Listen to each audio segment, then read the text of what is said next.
Welcome to day 121 of the New Way. Yesterday we started looking at this miracle by getting the context and Jesus' teaching about it. Now today we'll look at the actual miracle recorded by all four gospel writers. Try to imagine being there and seeing it with your own eyes. I'll read Matthew 14:18 through 21. "Bring them here to me," he said. And he directed the people to sit down on the grass. Taking the 5 loaves and the 2 fish, and looking up to heaven, he gave thanks and broke the loaves. Then he gave them to the disciples, and the disciples gave them to the people. They all ate and were satisfied, and the disciples picked up 12 basketfuls of broken pieces that were left over. The number of those who ate was about 5,000 men, besides women and children.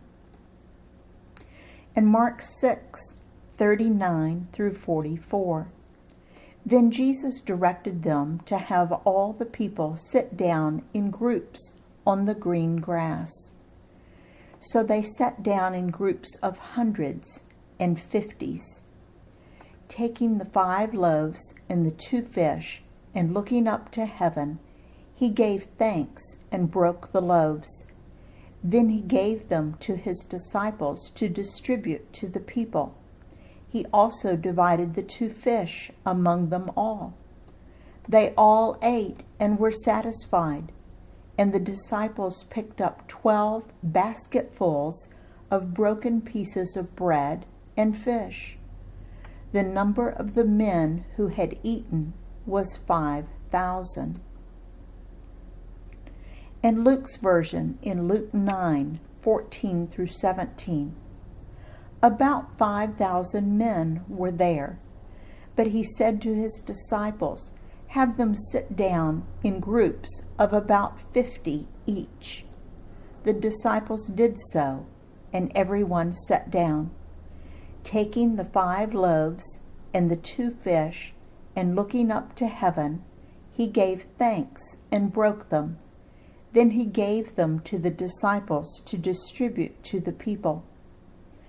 They all ate and were satisfied, and the disciples picked up 12 basketfuls of broken pieces that were left over. And John's version in John 6:10 through 13. Jesus said, "Have the people sit down." There was plenty of grass in that place, and they sat down. About 5,000 men were there. Jesus then took the loaves, gave thanks, and distributed to those who were seated as much as they wanted. He did the same with the fish. When they had all had enough to eat, he said to his disciples, "Gather the pieces that are left over. Let nothing be wasted." So they gathered them and filled 12 baskets with the pieces of the 5 barley loaves left over by those who had eaten.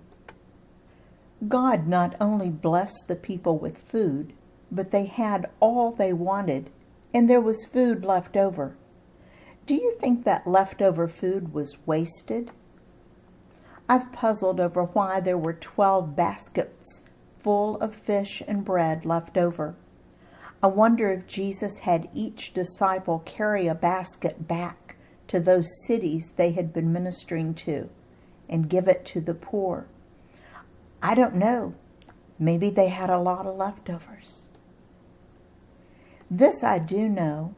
When I've had a need and I turn to God and ask Him to meet my need, He has 100% of the time provided for me. He has never failed me when I have asked. Let me tell you a story about one of those times that involved food.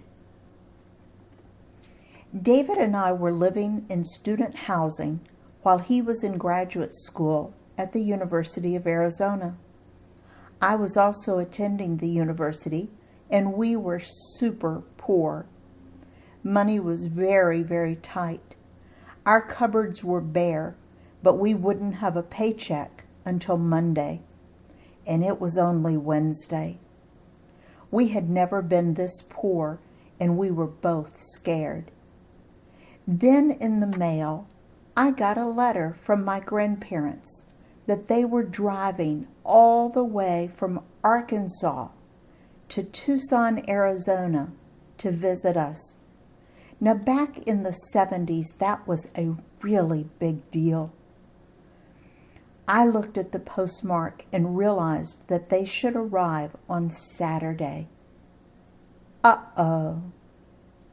There was absolutely nothing to eat except 1 jar of peaches, 1 jar of pickles, 1 can of chili, and a half bottle of ketchup. Everything else was gone. What should we do? We prayed. That night we finished off our last can of chili and prayed some more.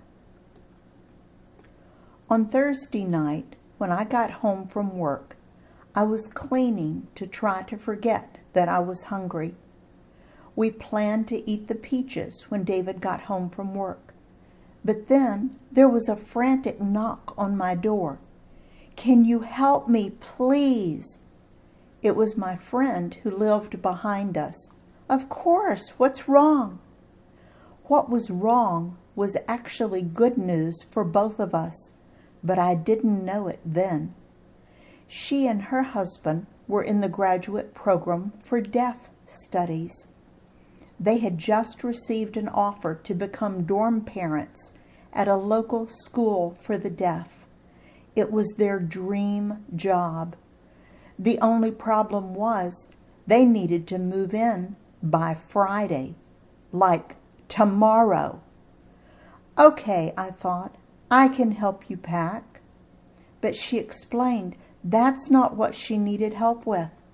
She was upset because she had just bought groceries and had filled their refrigerator, except there wouldn't be a refrigerator at their dorm. They would eat in the cafeteria. Could I possibly take the food and do something with it? Could I? Sure. It took me multiple trips to carry all the groceries that God had provided. There was so much food that my refrigerator door would barely close. That's when I noticed that this wasn't the kind of food that I had been buying, the cheapest I could find. These were high-quality steaks and roast and frozen shrimp and luxury items that I had never seen in my life. There were things I didn't even know how to cook. But I managed. You see, when we ask and really trust Him, He not only provides, but He gives to us overflowing, pressed down, and running over. God is so good. I was able to treat my grandparents to really nice meals on Saturday and Sunday, and we still had plenty of food for the two of us for several weeks. I will read John 6:14 through 15. After the people saw the sign Jesus performed, they began to say, "Surely this is the prophet who is to come into the world." Jesus, knowing that they intended to come and make Him king by force, withdrew again to a mountain by Himself. As a result of this miracle, Jesus had to hide for a while. Maybe He finally got some rest. In His service, Dale.